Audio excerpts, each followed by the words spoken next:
माजी जिल्हा परिषद सदस्य तथा तंटामुक्त गाव समितीचे अध्यक्ष साहेबराव पाटील यांच्या वाढदिवसाचं औचित्य साधून शिवशक्ती स्पोर्ट क्लबच्या वतीनं रक्तदान शिबिराचं आयोजन करण्यात आलं।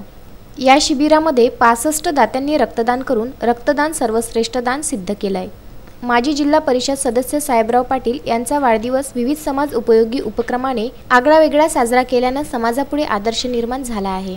हिवरा येथील श्री एकविरा देवी संस्थांच्या सभागृहात आयोजित केलेल्या समारंभात रक्तदान शिबिर व गरजू 325 नागरिकांना ब्लँकेटचं वाटप मान्यवरांच्या हस्ते करण्यात आलं।